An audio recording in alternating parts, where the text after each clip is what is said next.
اللہ الرحمن الرحیم۔ ناظرین، وی لاگ نمبر 42 حجاز کی عمارت یہ ہیڈنگ ہے اور صفحہ نمبر ہے 48۔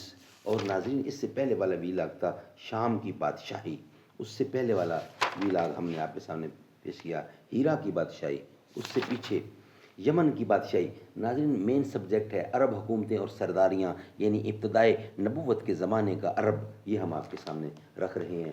ناظرین، اس کتاب کا ٹائٹل ہے الرحیق المختوم، سیرت النبی صلی اللہ علیہ وسلم پر دنیا بھر میں اول انعام یافتہ کتاب الرحیق المختوم۔ رائٹر اس کتاب کے مولانا صفی الرحمان مبارک پوری۔ رابطہ عالمی اسلامی مکہ مکرمہ کے زیر اہتمام منعقد سیرت نگاری کے عالمی مقابلے میں اول آنے والی عربی کتاب کا اردو ترجمہ مولانا صفی الرحمان مبارک پوری۔ بسم اللہ الرحمن الرحیم۔ یسقون من رحیق مختوم، یہ لوگ سرے بمہر شراب پلائے جائیں گے۔ قال اللہ تعالی وَإِن تُطِيعُوهُ تَهْتَدُوا، اور اگر اس کی فرما برداری کرو گے تو راہ پاؤ گے۔ بسم اللہ الرحمن الرحیم۔ الحمد للہ الذی ہدانا لہذا وما كنا لنہتدی لولا ان ہدانا اللہ۔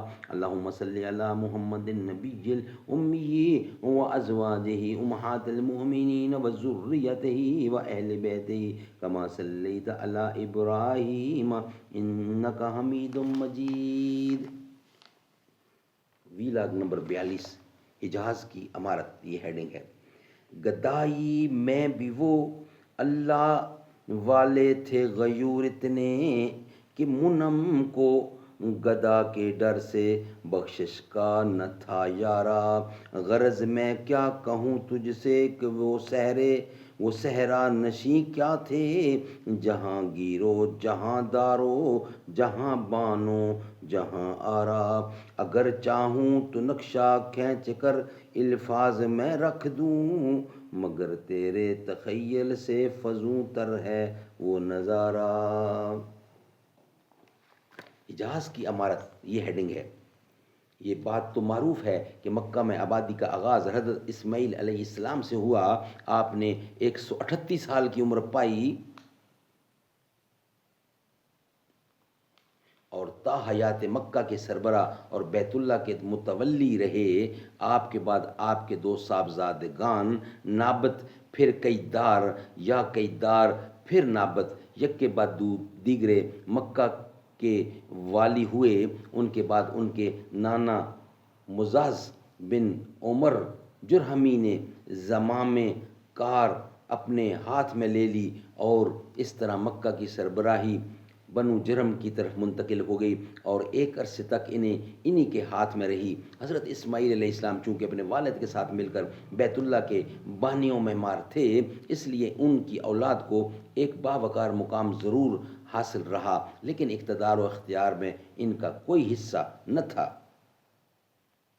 پھر دن پر دن اور سال پر سال گزرتے گئے، لیکن حضرت اسماعیل علیہ السلام کی اولاد گوشۂ گمنامی سے نہ نکل سکی، یہاں تک کہ بخت نصر کے ظہور سے کچھ پہلے بنو جرہم کی طاقت کمزور پڑ گئی اور مکہ کے افق پر عدنان کا سیاسی ستارہ جگمگانا شروع ہوا۔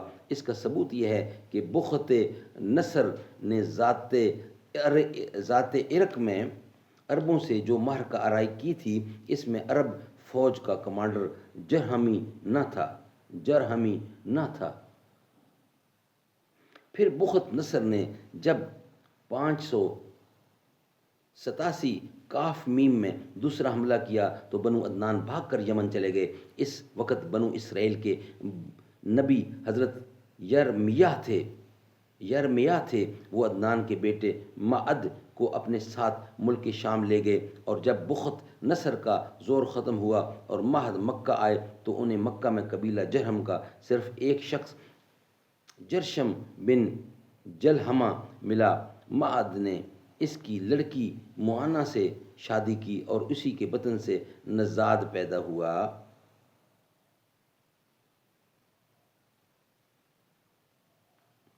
اس کے بعد مکہ میں جرہم کی حالت خراب ہو گئی۔ خراب ہوتی گئی، انہیں تنگ و دستی نے آ گھیرا۔ نتیجہ یہ ہوا کہ انہوں نے زائرین بیت اللہ پر زیادتیاں شروع کر دیں اور خانہ کعبہ کا مال کھانے سے بھی دریغ نہ کیا۔ ادھر بنو عدنان اندر ہی اندر ان کی ان حرکتوں پر کڑتے اور بھڑکتے رہے۔ اسی لیے جب بنو خزاع نے مرہ زہران میں پڑاؤ کیا اور دیکھا کہ بنو عدنان بنو جرہم سے نفرت کرتے ہیں، تو ان کا فائدہ اٹھاتے ہوئے ایک عدنانی قبیلہ بنو بکر بن عبد مناف بن کنانہ کو ساتھ لے کر بنو جرہم کے خلاف جنگ چھیڑ دی اور انہیں مکہ سے نکال کر اقتدار پر خود قبضہ کر لیا۔ یہ واقعہ 2 صدی عیسوی کے وسط کا ہے۔ بنو جرہم نے مکہ چھوڑتے وقت زمزم کا کنواں پاٹ دیا اور اس میں کئی تاریخی چیزیں دفن کر کے اس کے نشانات بھی مٹا دیے۔ محمد ابن اسحاق کا بیان ہے کہ عمر بن حارث بن مزاح جرمی نے خانہ کعبہ کے دونوں ہرن اور ان کے کونے میں لگا ہوا پتھر حجر اسود نکال کر زمزم کے کنویں میں دفن کر دیا اور اپنی قبیلہ بنو جرہم کو ساتھ لے کر یمن چلا گیا۔ بنو جرہم کو مکہ سے جلا وطنی اور وہاں کے حکومت سے محروم ہونے کا بڑا قلق تھا، چنانچہ عمر مذکور نے اس سلسلے میں یہ اشعار کہے۔ یہ ہم آپ کے سامنے پیش کریں گے نیکسٹ ویلاگ میں۔ یہ ویلاگ ہمارا کمپلیٹ ہوا۔